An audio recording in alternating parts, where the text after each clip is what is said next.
Hello. It's nice to see all of you. I was asked to do two things. I was asked to give a talk, and then I was asked to give a talk before my talk. So Abuna told me that before every time you all have this meeting, you have like a brief 10-minute something or other on the liturgy. Is that correct? So you get a 2-for-1 deal right here. So I'm going to talk for a few minutes on that, and then I get into my talk about the resurrection. So don't count this time against that time, okay? Don't count this 10 minutes, doesn't count against that 30, 45 minutes, whatever it is that I get, okay? Is that fair? So one doesn't count against the other. So I didn't really prepare much about the liturgy, but I figured I'd just ask you guys a question before we get into our topic here. Y'all talk about the liturgy every single time that you meet together. And that's because the liturgy is important. And I think it's fair to say we would all agree that the liturgy is one of the most important things that we do in the church, if not the most important thing that we do in the church. So let me ask you a dumb question, because I'm a dumb person. Why is the liturgy so important?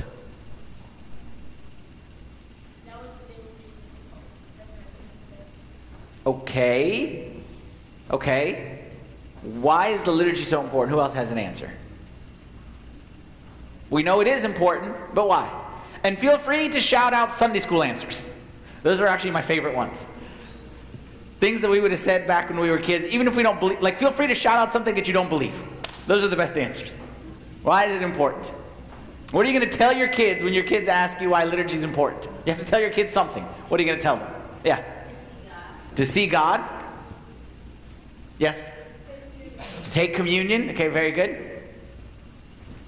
As a hand in the back, yes. One more time. To pray to God, okay. Y'all didn't go to Sunday school enough if those are the only answers that you know. Let me tell you the typical, okay, what's the typical answer? That the liturgy is blank on earth. Is heaven on earth. We've all heard it, right? You've all heard liturgy is heaven on earth. And we've all probably said that. Liturgy is heaven on earth. And so many times we tell people, liturgy for us is heaven on earth, especially people who don't have liturgy in their church. Liturgy is heaven on earth. Liturgy is heaven on earth. Liturgy is heaven on earth.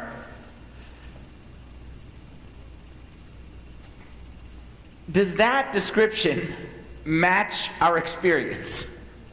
Like, for example, I've heard this actual question. Is heaven, if liturgy is heaven on earth, liturgy is heaven on earth, why are there so many kids running around? Like, why can't the kids find their parents in heaven? How come, call out some of my deacon friends right here, how come if it's really heaven, how come this guy and this guy can't seem to get on the same pitch? Don't they have the same pitch in heaven? So many times the things that we say about liturgy, we say it knowing full well that we don't believe it, or that we don't agree with it, but we say it because we think it's the right thing to say. Well, here's my question to you. Is liturgy heaven on earth or no? Is liturgy heaven on earth? Yes or no? Let me ask it a different way. In your heart of hearts, do you yearn to go to the liturgy the same way you yearn to be in heaven? And you don't have to answer that, because there's lots of people dressed like me, and we don't want to answer in front of them. If we're honest, most of us, the answer is no.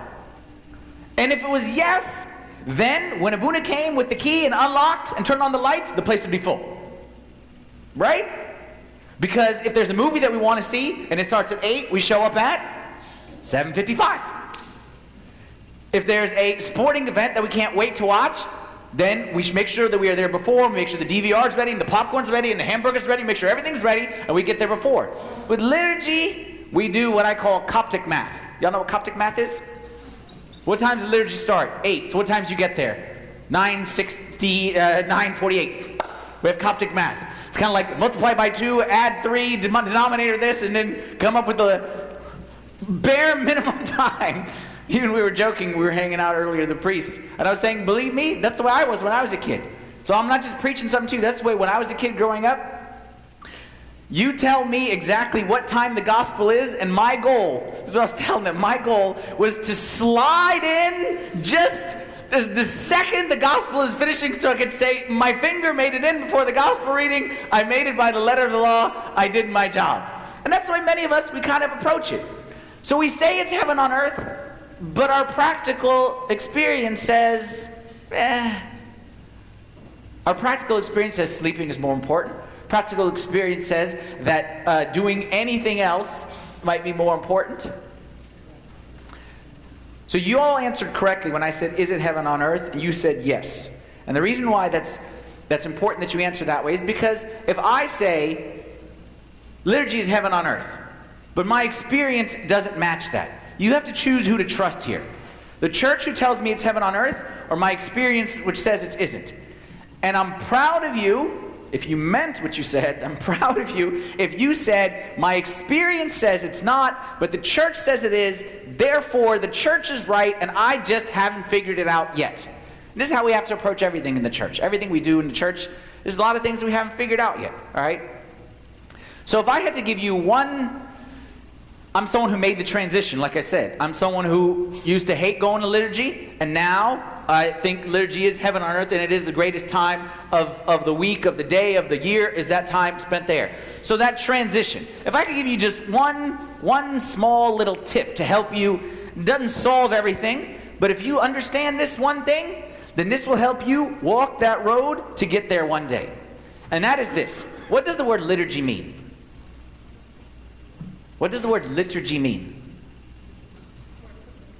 It means literally the work of the people. The word liturgy is not a spiritual word. It's not. It's not a church word. It is now, but not originally. The original word just means a group of people doing something together. So when we say the liturgy, all right, in fact, we have many liturgies. When we pray a baptism, that's called the baptismal liturgy. When we have the water liturgy, that's a liturgy. We have the liturgy of the Eucharist. Even in the liturgy of the Eucharist, there's kind of two separate liturgies, liturgy of the Word and liturgy of the faithful. Liturgy doesn't mean anything spiritual. It just means a group of people getting together to do a job. So one could even say, even though I'm taking a little bit of liberty here, but just to make a point, one could even say that, hey, a group of us, we need to go and fix the wood thing over there and do this. So we need to go in liturgy together. It just means a group of people doing work together in some way. Now, for us, we usually refer to the liturgy as the liturgy of the Eucharist. But the word liturgy doesn't mean anything other than a group of people doing something together. If the word liturgy means work of the people, the starting point to benefit from the liturgy and to experience the liturgy in its truest sense is that we have to approach it not as we're going to a movie, not as we're watching a ball game, not as we're going to a Broadway show. We approach it as work. What does that mean when I say we approach liturgy as work?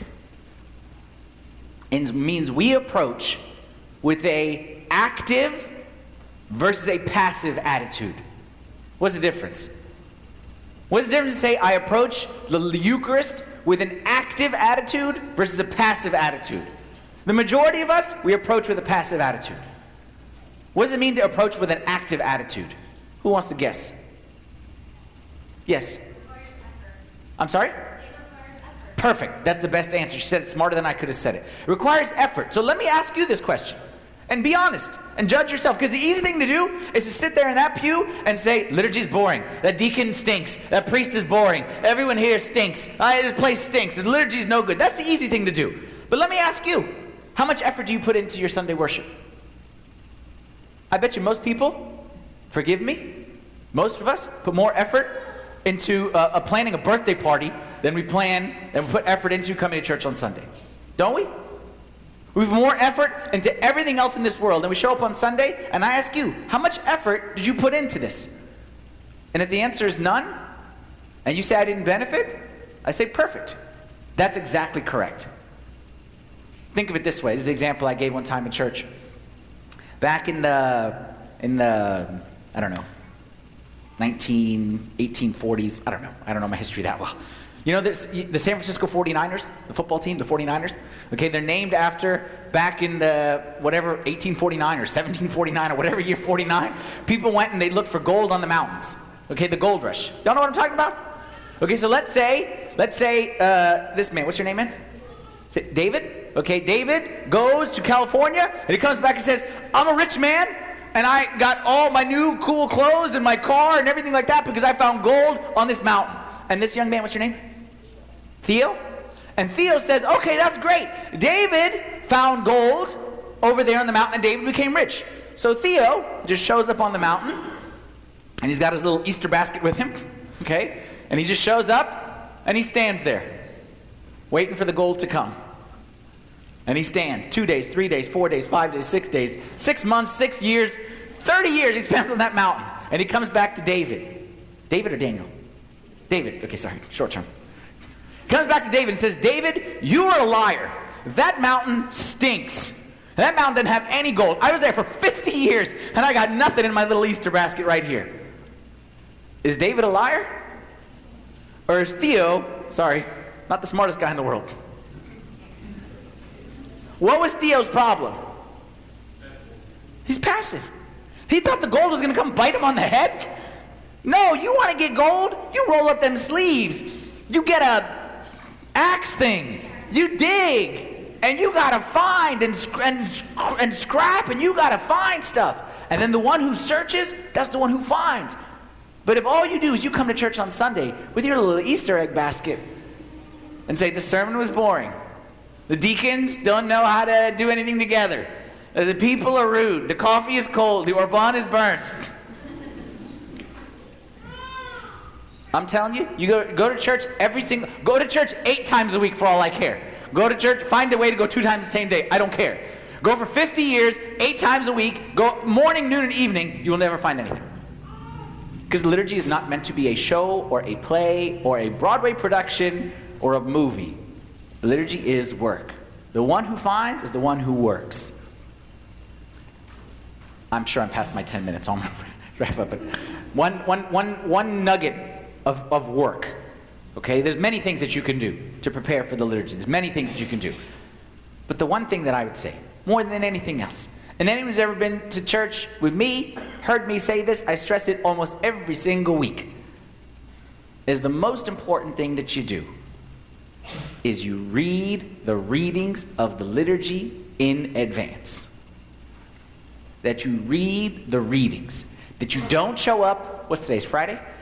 Today's Friday. You don't show up on Sunday and say, I wonder what the gospel's going to be about. No, you know what the gospel's about because you've read it. Preferably twice, but at least once. You have read the gospel, you've read the Acts, you've read the Catholic epistle, the Pauline epistle, you've read the Matins gospel, you've read the gospel the night before, you know who the saint of the day is, you know what's going on. Why is this important? Let's say you have a job, okay, and in your company, your CEO says to you, Monday morning, 8 o'clock, I want to meet with you. Your CEO says that. Monday morning, 8 o'clock, I want to meet with you. He's never asked that before. And he says, I'm going to send an agenda of our meeting in your email, and you'll get it on Friday at 5. How many people would show up at that meeting without opening the agenda? Anybody? You'd show up? You have a meeting this morning with your boss. What's it about? Not your boss, the CEO. What's it about? I don't know. It's at 8. What time are you going to get there? 8:15. If you have a meeting with the CEO, and he says, I want to speak to you about this, you open the email. You don't do anything. You at least know what's on the agenda for the day. You come on Sunday to meet a CEO. Who's a CEO? Who's a CEO? To meet a president? Who's a president? To meet a king. And the king says, this is the agenda for this week. You're not going to open the email? Like, that's all it is these days. Nowadays, like back in the day, okay, when we were kids, to know the readings, you had to open that big book, okay? Do you guys remember the Katamaris that was literally this big? You had to use 2 hands. It was like one of them fairy tale books, all right? And you had to go in there and write it down in advance or get the little calendar that was all in Arabic and get someone to translate. That's the way it used to be. Today, I got 2 apps on my phone that'll just pop it up what the readings are. You go anywhere on the internet, you find the readings in advance. How hard is it for us to just look at it and open it? My point is, and now I'm done my first talk. My point is, if you show up and you have invested nothing, do not be surprised when you receive absolutely nothing. And yes, you can blame the priest, and you can blame the church, and you can blame the length, and you can blame the language, and you can blame everyone and their mother. And in the end, it's your fault. Sound good? Deal? That was like 13 minutes, all right? Any questions on that one? Okay, very good. Second topic? I like that, doubleheader. Welcome, my